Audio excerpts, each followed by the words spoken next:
வணக்கம். வீரயுக நாயகன் வேல்பாரி பகுதி 2. பாணர்களின் கதாநாயகன். இது சுமார் 300 ஆண்டுகால கதை. அப்போது வடவேங்கடம், தென்குமரி என்று தமிழ் நிலத்துக்கு எல்லையோ பெயரோ கூட உருவாகிவிடவில்லை.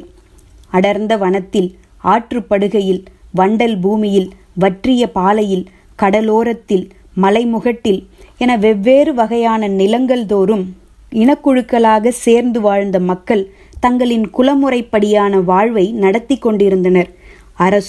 அரசனோ உருவாகவில்லை. குலத்தலைவன் மட்டுமே இருந்தான். அவனே குலங்களை வழிநடத்தி கொண்டிருந்தான்.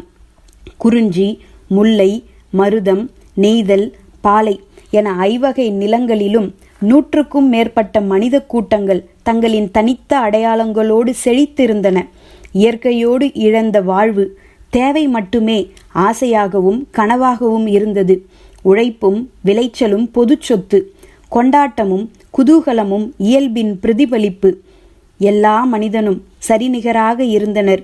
இயற்கையான பிரிவினையான ஆண் பெண் என்ற பாலின பிரிவினை மட்டுமே இருந்தது. வேட்டையாடிய உணவை நெருப்பில் சுட்டு தின்று கொண்டிருந்த போது குகையில் இருந்த பெண்கள் ஓய்வு நேரத்தில் நீரை கொதிக்க வைத்து இறைச்சியை அதில் வேக வைத்தனர். மாமிசத்தையும் கிழங்குகளையும் நெருப்பில் சுடாமலே உண்ணக்கூடிய பக்குவத்துக்கு அவர்கள் மாற்றினர். வேக வைத்த உணவு என்ற புதியதொரு வகையை உருவாக்கினர். அன்றிலிருந்து நெருப்பில் சுட்ட உணவுகளுக்கு ஆண் உணவு என்று பெயராயிற்று. நீரில் வேக வைக்கப்பட்ட உணவுகளுக்கு பெண் உணவு என்று பெயராயிற்று. ஆண் அவசரத்தின் அடையாளமானான். பெண் பக்குவத்தின் அடையாளமானாள். உணவு, தாவரங்கள், விலங்குகள், பறவைகள், மலைகள், நதிகள் என எல்லாமே தம்மை போலவே ஆணாகவும் பெண்ணாகவும் இருக்கின்றன என்ற முடிவுக்கு வந்தனர். இயற்கையின் அதி அற்புதம் எல்லாம் எதிர்பாலினத்தின் மீதான வசீகரத்தில் இருந்தே தொடங்குகிறது. எல்லா விதமான புதிய ஆற்றலின் ஊற்றுக்கண்ணாக அவையே இருக்கின்றன. காதலுக்குள் தான் இயற்கையின் இயங்கு சக்தி பொதிந்து கிடக்கிறது. ஆண் பெண் என்ற 2 சக்திகள் ஒருபோதும் ஒன்றையொன்று முழுமையாக புரிந்து கொள்ள முடியாத ஆதி ரகசியங்களை தன்னுள் கொண்டுள்ளது. நீரும் மண்ணும் போலத்தான் ஆணும் பெண்ணும். நொடி நேரத்தில் ஒன்றினுள் ஒன்று கலக்கவும் முடியும். மறுநொடியில் ஒன்றை விட்டு மற்றொன்று கழலவும் முடியும். அதுவே அதன் இயல்பு. உயிரினங்களில் இயற்கை உருவாக்கியது இந்த ஒரு பிரிவினை மட்டுமே. இதுவன்றி வேறு பிரிவினைகள் இல்லாமல் அழகாகவும் அமைதியாகவும் இருந்தது அந்த காலம். ஆனால் அந்த அமைதி நீண்டு நிலைக்கவில்லை. மெல்ல குலைய ஆரம்பித்தது. பெரும் மாளிகை சரிய காரணமான ஒற்றை செங்கல்லை போலத்தான் சொத்தும் சொத்தின் மீதான ஆசையும். தனக்கான உடைமை, தனது சந்ததிக்கான சேமிப்பு என ஆரம்பித்த போது குலங்களின் அமைதி குலைய ஆரம்பித்தது. ஏற்றத்தாழ்வுகள் உருவாகின. குலங்களில் வலுத்தவனின் கை ஓங்கியது. வல்லமை பொருந்தியவனின் கைகளில் அதிகாரம் நிலை கொண்டது. வலிமையடைந்த குலம் பிற குலங்களை அடக்கியாள நினைத்தது. தமிழ் நிலம் எங்கும் இருந்த 100கணக்கான குலங்கள் ஒன்றோடு ஒன்று மோதத் தொடங்கின. அடர்ந்த காட்டில் விடாது கேட்கும் இடியோசை போல அந்த மோதல்களின் ஓசை கேட்டுக்கொண்டே இருந்தது. நூற்றாண்டுகளாக குருதி ஆறு நிற்காமல் ஓடியது. ஆரம்ப காலத்தில் மனிதனுக்கு தேவையான பெரும் செல்வமாக கால்நடைகளே இருந்தன. எனவே கால்நடைகளை அதிகப்படுத்தவே எல்லா குலங்களும் ஆசைப்பட்டன. அடுத்த இனக்குழுவின் கால்நடைகள் இரவோடு இரவாக களவாடப்பட்டன. களவு கொடுத்தவன் ஆயுதங்களோடு குறுக்கே பாய்ந்தான். ஓட்டிச் செல்லப்படும் கால்நடைக்கும் மீட்டு திரும்பும் கால்நடைக்கும் இடையில் மனிதன் செத்து விழுந்து கொண்டே இருந்தான். அடுத்த கட்டமாக நல்ல விளைநிலங்களை கைப்பற்ற குலங்கள் மோதிக்கொண்டன. செழிப்பான விளைநிலங்கள் எங்கிருக்கிறதோ அங்கே மனித ரத்தம் ஆண்டு முழுவதும் உலரவில்லை. கால்நடைகளை பறிக்கும் போது மோதலாக இருந்த செயல் இப்போது போர்களாக பரிணமித்தது. ஒரு போர் இன்னொரு போரை உற்பத்தி செய்தது. தொடக்க காலத்தில் தோல்வியடைந்த நாட்டின் வீரர்கள் வெட்டி கொல்லப்பட்டனர். ஆனால் இப்போது அப்படி அல்ல. அவர்களின் கைகளும் உழைப்பும் புதிய அரசுக்கு தேவையாக இருந்தன. எனவே அவர்கள் அடிமைகளாக்கப்பட்டு நுகத்தடியில் பூட்டப்பட்டனர். வீழ்ந்தவனின் நிலத்தை வென்றவன் வாள் கொண்டு உழுது பயிரிட்டான். பிறர்மண் உண்ணும் செம்மலே என்று அவர்கள் போற்றப்பட்டனர். பெருகி வந்த தேவையும் கடல் வழி வணிகமும் எண்ணற்ற அடிமைகளை அனுதினமும் கோரின. நிலத்துக்காக தொடங்கிய போர் இப்போது அடிமைகளை பெறுவதற்கானதாக மாறியது. போர் எனும் நிரந்தரமான கொதிநீர் கொப்பரைக்குள் எண்ணிலடங்கா இனக்குழுக்கள் விழுந்து ஒன்றோடு ஒன்று மோதி அழித்து கொன்று செரித்து மிஞ்சியவை மேலேறின. மேலேறியவர்கள் தாங்கள் இனி குலத்தலைவர்கள் அல்ல, வேந்தர்கள் என்று அறிவித்தனர். வம்ப வேந்தர்கள், புதிய வேந்தர்கள், வாழ்க வாழ்க என்ற முழக்கம் 2/3 நிலப்பகுதியில் ஒலித்தது. வேந்தனுக்கு என்று தனித்த அடையாளங்களை சான்றோர்கள் உருவாக்கினர். மணிமுடி, அரச முரசு, வெண்கொற்ற குடை, ஆணை சக்கரம் இவை வேந்தர்களுக்கு உரியன. வேந்தர்கள் என்றால் அது சேர, சோழ, பாண்டியராகிய 3 மட்டுமே. மற்ற எல்லோரும் குறுநில மன்னர்கள் என்று அறிவித்தனர். எந்த ஓர் அறிவிப்பும் ஆட்சிக்கு உட்பட்ட நிலப்பகுதிக்குத்தான் பொருந்தும். மூவேந்தர்களின் நிலப்பகுதிக்கு வெளியே இருந்த ஆட்சியாளர்கள் இந்த அறிவிப்பை காலிலே மிதித்து காரி உமிழ்ந்தனர். குடவர், அதியர், மலையர், வேலீர் என 20க்கும் மேற்பட்ட குலத்தலைவர்கள் வாளேந்தி வஞ்சினம் உரைத்தனர். காவிரி, வைகை, பேரியாறு என ஆற்றங்கரையில் மூவேந்தர்களின் நாடுகள் அமைந்தன. இவர்களின் தலைமையை ஏற்காத சுதந்திர இனக்குழுக்களாக செயல்பட்டவர்கள் பெரும்பாலும் மலை மற்றும் காடு சார்ந்த நிலப்பகுதியை ஆண்டு கொண்டிருந்தனர்.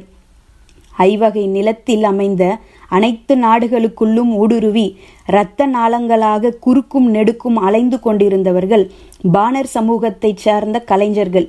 அவர்கள் பாடிய பாடல்களும் கூறி சென்ற கதைகளும் நிலமெங்கும் பரவி கிடந்தன. அவர்கள் யாழெடுத்து மீட்டி பீரிடும் குரலில் பாடிய போதுதான் போர்க்களத்தில் மரணத்தை தழுவியவன் வரலாற்றில் உயிர் கொண்டு உலவினான். அவர்கள் தங்களின் நைந்து போன மேலாடைக்குள் புகழை விதைக்கும் அபூர்வத்தை வைத்திருந்தனர். எல்லோருக்கும் தேவை புகழ். தலைமுறை தலைமுறையாக சொல்லப்பட வேண்டிய வீர கதையின் நாயகனாக நிலை பெற வேண்டிய புகழ். அதை விதைப்பவர்களாக பாணர்கள் இருந்தனர். குலத்தலைவர்களும் சிற்றரசர்களும் பாணர் சமூகத்தை அரவணைத்து அள்ளி தந்தனர். அவர்களின் ஆற்றலையும் வள்ளல் தன்மையையும் பாணர்கள் விடாமல் பாடினர். இந்த வறிய கலைஞர்களின் வற்றாத குரல் தமிழ் நிலம் எங்கும் மிதந்து கொண்டே இருந்தது. இப்போது வள்ளல்களின் தலைநாயகனாக பரம்பு நாட்டை ஆளும் வேல்பாரி இருந்தான். அவனது ஆளுகையும் ஆற்றலும் வாரிக் கொடுக்கும் வள்ளல் தன்மையும் நிலமெங்கும் பரவின. நாடுகள் தோறும் பாணர்கள் பாரியை பற்றிய பாடலை பாடிக்கொண்டே இருந்தனர். தங்களின் பசியை போக்க யாரும் இல்லாத காட்டுப்பகுதியில் கூட காலில் சலங்கை கட்டி துடிப்பறை முழங்க பாரியை பற்றி பாடினால் பசி மறந்து போவதாக அவர்கள் ஊருக்குள் வந்து சொல்லிவிட்டு போயினர். பசித்தவரின் குரலாக பாரி மாறியதால் எல்லா நாட்டுக்குள்ளும் நிறைந்திருந்தான். அதோடு நிற்காமல் அவனது புகழை உச்சத்துக்கு கொண்டு போனது முல்லை கொடிக்கு தேரை தந்தான் என்பது. இந்த கதையை கேட்கும் ஒவ்வொருவனின் மனதுக்குள்ளும் ஒரு பச்சிலங்கொடி துளிர் விடுகிறது. இது உண்மையோ பொய்யோ தெரியாது. ஆனால் இந்த கதை என் குழந்தைக்கு, என் சுற்றத்துக்கு, என் சமூகத்துக்கு, என் வேந்தனுக்கு மிக அவசியம் என மக்கள் நினைத்தனர். விளைந்த நெல்லை அறுக்கும் முன்னர் வரிவாங்க கூரிய வாளோடு வந்து நிற்கும் வேந்தனுடைய வீரர்களிடம் மக்கள் வரியோடு சேர்த்து ஒரு முல்லை கொடியையும் கொடுத்து அனுப்புவதாக பக்கத்து நாடுகளில் பேசிக்கொண்டார்கள். தமிழ் நிலம் முழுவதும் சுற்றி அலையும் பாணர் குழுக்கள் ஒரு முறையாவது பரம்பு நாடு சென்று திரும்பினர். எல்லா மன்னர்களிடமும் பரிசல் பெற்ற பாணர்கள் பாரியிடம்தான் கருணையை பெற்றனர். கருணை வற்றப்போவதே இல்லை. அது அவர்களின் நினைவுகளில் சுரந்து கொண்டே இருந்தது. பாணர்கள் தங்களின் நினைவில் இருந்து மட்டுமல்ல, நினைவு மறந்தும் பாடும் பாடலாக பாரியின் பாடலே இருந்தது.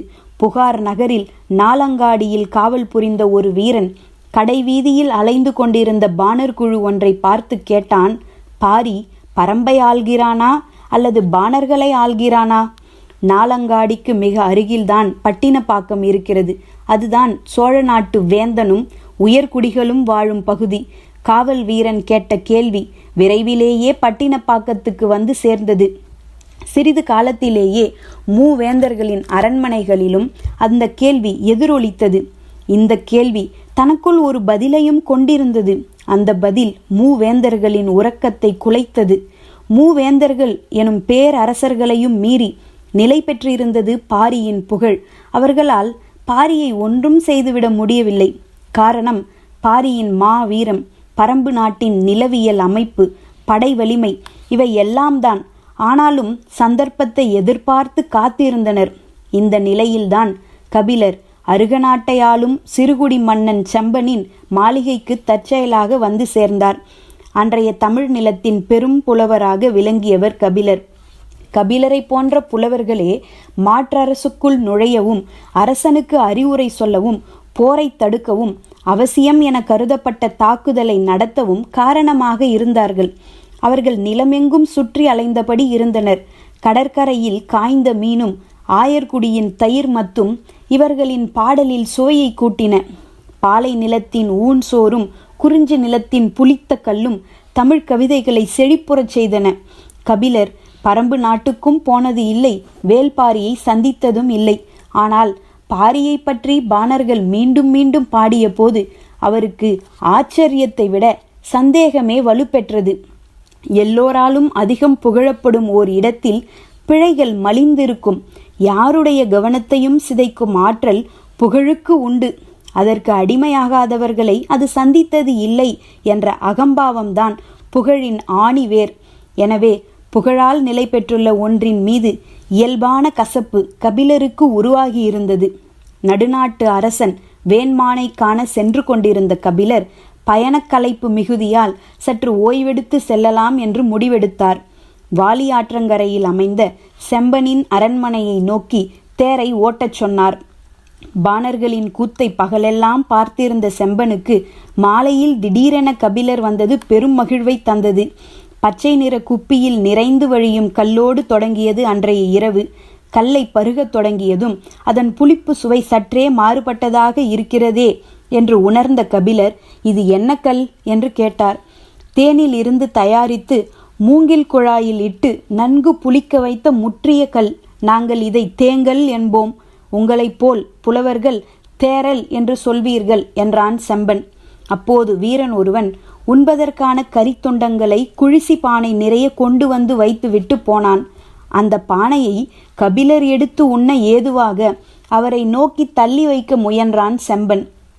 பானையை ஒரு கையால் தள்ள முடியவில்லை. இன்னொரு கையில் இருந்த குப்பியை கீழே வைத்துவிட்டு இரு கைகளாலும் தள்ளினான். அதை கவனித்த கபிலர் கல்லை பருகியபடியே கேட்டார், பகலெல்லாம் பாணர்களுக்கு அள்ளி வழங்கியதால் உனது கரம் சோர்ந்து போய்விட்டதா? இல்லை பெரும் புலவரே, அவர்களுக்கு அள்ளி வழங்கும் நல்வாய்ப்பு எதுவும் இன்று எனக்கு கிடைக்கவில்லை. ஏன்? அவர்கள் பரம்பு மலையில் பாரியை பார்த்துவிட்டு வருபவர்கள். எடுத்து செல்ல முடியாத அளவு பொருட்களோடுதான் இங்கு வந்தார்கள். என்னை நன்கு அறிந்த கீழ்குடி பாணர் கூட்டம் அது. எனவே என்னோடு விருந்துண்டு ஆடி கழித்துவிட்டு போனார்கள். நெய்யிலே வறுத்தெடுத்த மான்கரியின் கால் சப்பையை கடித்து இழுத்தபடி கபிலர் கேட்டார், பரம்பு நாட்டுக்கு போய் திரும்புபவர்கள் இந்த பக்கம் ஏன் வந்தார்கள்? அருக நாட்டின் தென் திசை எல்லை பச்சை மலை தொடரில்தான் முடிகிறது. அந்த பக்கம் இருக்கும் வேட்டுவன் பாறையின் வழியாக பரம்பு மலைக்கு போகும் பாதை ஒன்று உண்டு. ஆனால் அது முறையான பாதை அல்ல. அதில் எப்படி இவர்கள் இறங்கி வந்தார்கள் என்று தெரியவில்லை என்று சொல்லியபடி தனக்கான கரித்துண்டை எடுத்து கடித்தான். பாதையை முறையற்று வைத்திருப்பது அரச குற்றம் என்றார் கபிலர். மலைப்பாதையை பாதுகாப்பது கடினம் அல்லவா என கேட்டான் செம்பன். அவன் தேருக்கு முக்கியத்துவம் கொடுத்திருந்தால் பாதையை பாதுகாத்திருப்பான். முல்லைக்கு கனிவு காட்டியவன் பாதையை கைவிடத்தான் வேண்டும். கைவிடப்பட்ட பாதையால் வணிகம் வளராது. வணிகம் பெருகாத நாட்டில் வளம் கூடாது. வளமற்ற நாட்டில் நிறைந்திருப்பது மக்களின் கண்ணீர் துளிகளே. பரம்பு நாடு வளமிக்கது. அது மட்டுமல்ல, பாரியை பார்க்க போன யாருமே பாதை தவறியோ வனமிருகங்களிடம் சிக்கிக்கொண்டோ வழி தெரியாமல் இடர்பட்டதாகவோ நான் கேள்விப்பட்டது இல்லை என்றான் செம்பன். பாதை சரியில்லாத வழியில் பயணம் மட்டும் எப்படி சரியாக இருக்க முடியும்? கபிலரின் திடமான கேள்விக்கு செம்பனிடம் பதில் இல்லை. குப்பியில் இருந்த கல் தீர்ந்து கொண்டே இருந்தது.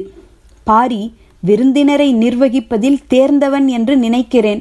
ஆனால் வள்ளல் தன்மை என்பது நிர்வாக திறமை அல்ல.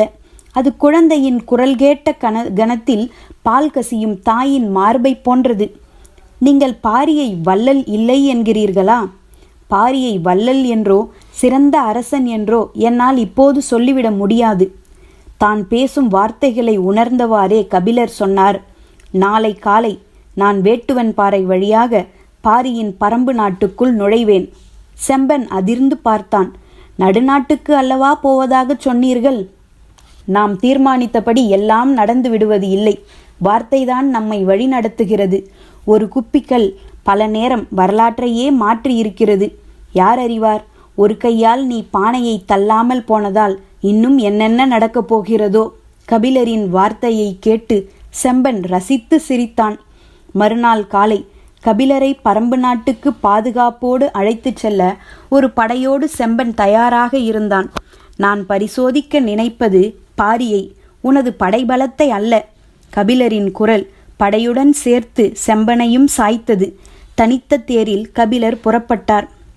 கபிலர் துணிச்சல் கொண்டு பாரியை அளவிட முடிவு செய்து வேட்டுவன் பாறையின் வழியே மேலே ஏறினார். எங்கு இருந்தோ வந்த நீலன் அவருடன் இணைந்து கொண்டான். இப்போது வரை அவருக்கு பிடிபடவில்லை, அவன் வந்து இணைந்தது தற்செயலா அல்லது நிலைத்த ஏற்பாடா. ஆனால் நீலனுக்கு பிடிபட்டிருந்தது. கபிலர் காலில் ஏற்பட்டுள்ளது தசைப்பிடிப்பு. அது நேரம் ஆக ஆக வலியை கூட்டும். இந்த இடத்தில் ஆபத்து அதிகம். எனவே பேச்சு கொடுத்தபடி விரைவாக தனது குடிலுக்கு அழைத்து செல்ல வேண்டும் என முடிவோடு வேக வேகமாக முன்னகர்த்தி சென்றான். வானில் பறவை கூட்டங்கள் வலசை வலசையாக கூடு திரும்பிக் கொண்டிருந்தன. இரவின் வாசல் கதவு திறக்கப் போகிறது. பசுவின் மடுவில் இரவு பால் சுரக்கத் தொடங்கி இருக்கும். மண்ணை பார்க்க முடிகிற வெளிச்சம் இன்னும் எவ்வளவு பொழுது நீடிக்கும் என்று யோசித்தபடி நீலன் விரைவு கொண்டு நடந்தான். கபிலர் ஏதோ கூப்பிடுவது போல் இருந்தது. திரும்பி பார்த்தான். அவர் ஒன்றும் சொல்லவில்லை. ஆனால் அவரது முகக்குறியை அவனால் உணர முடிந்தது.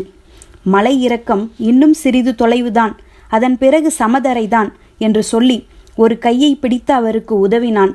நான் சிறிது நேரம் உட்கார்ந்து கொள்ளவா? குரல் தளர்ந்து ஒரு குழந்தையைப் போல கேட்டார் கபிலர். அவனோ கீழே இருக்கும் அந்த பனையடிவாரம் போய்விடலாம் என்று சொல்லி உட்கார விடாமல் கீழிறக்கி கொண்டிருந்தான். அவருக்கு வலி அதிகமாகிக் கொண்டே இருந்தது. சமதரைக்கு வந்தவுடன் பனை மரத்தின் அடிவாரத்தில் அவரை அமர வைத்துவிட்டு சிறிது நேரத்தில் வந்து விடுகிறேன் என்று சொல்லி தெற்கு பக்கமாக ஓடத் தொடங்கினான். கபிலருக்கு வலி அதிகமாகிக் கொண்டே இருந்தது. இவ்வளவு வேகமாக எதற்கு ஓடுகிறான் என்று யோசனை தோன்றியது. ஆனால் இப்போதாவது உட்கார விட்டானே என்ற நிம்மதி பெருமூச்சு விட்டார். நேரமாகிக் கொண்டிருந்தது. பனை மட்டைகளும் பனந்தாள்களும் எங்கும் கிடந்தன. அதை பார்த்து கொண்டிருந்தவருக்கு திடீரென சந்தேகம் வந்தது. ஒருவேளை அவளை பார்க்க போய்விட்டானோ? அடுத்த குன்றை தாண்ட வேண்டுமே, எப்படி இருட்டுவதற்குள் வந்து சேருவான்? பெண்ணின் இதழ் சுவை பற்றி நாம் கொஞ்சம் சொல்லியிருந்தால் போகாமல் இருந்திருப்பானோ? இல்லை இல்லை, சொல்லியிருந்தால் அப்போதே புறப்பட்டு போயிருப்பான். எண்ணங்கள் ஓடிக்கொண்டிருக்க அதே வேகத்தோடு வந்து நின்றான். கைகளில் பச்சிலைகள் இருந்தன. இதை வாயில் போட்டு மெல்லுங்கள் என்றான். என்ன இலை இது? முதலில் இலையை வாயில் போட்டு மெல்லுங்கள், கால்வலி நின்ற பிறகு கேளுங்கள், சொல்கிறேன் என்றான். கபிலர் பச்சிலையை மென்றார். சிறிது நேரம் கழித்து இருவரும் நடக்கத் தொடங்கினர். பச்சிலை பறிக்கப் போவதாக இருந்தால் என்னை முதலிலேயே உட்கார விட்டிருக்கலாமே, ஏன் வலுக்கட்டாயமாக பனைமரம் வரை கீழே இறக்கினாய்? பனைமரம் எங்களின் குலச் சின்னம். மனிதனுக்கு மட்டுமல்ல, பரம்பு மலையின் எல்லா உயிர்களுக்கும் அது தெரியும். அதனிடம் ஒப்படைத்து விட்டு போனால் எந்த ஆபத்தும் வராது. அதனால்தான் பனையடி வாரத்தில் உங்களை உட்கார வைத்தேன். தனது எண்ணத்துக்கும் அவனது எண்ணத்துக்கும் இருக்கும் வேறுபாட்டை உணர்ந்த போது கால்வலியை தாண்டிய ஒரு வலியை உணர்ந்தார் கபிலர். தென்னை எத்திசையும் வளைந்து வளரக்கூடிய தன்மை உடையது. பனையோ தன் இயல்பிலேயே செங்குத்தாக வளரக்கூடியது. இயல்புதான் ஒன்றின் குணத்தை தீர்மானிக்கிறது. வளைந்து கொடுக்காத பரம்பு நாட்டின் இயல்பு பனையிலும் பனைமரத்தின் இயல்பு பரம்பு நாட்டிலும் நிலை கொண்டுள்ளது. முள்ளம்பன்றியைப் போல அடிமுதல் நுனி வரை உடல் சிலிர்த்தபடி வளரும் பனைமரம் பரம்பு நாட்டின் ஆவேச அடையாளம். அதன் நிழலிலேதான் பாதுகாக்கப்பட்டிருந்தோம் என்ற உண்மை கபிலருக்கு விளங்கிய போதுதான் இன்னொன்றும் விளங்கியது. நீண்ட பொழுதுக்கு முன்பே பாரியின் பாதுகாப்புக்குள் தான் வந்துவிட்டோம் என்பது. பாரி வருவான்.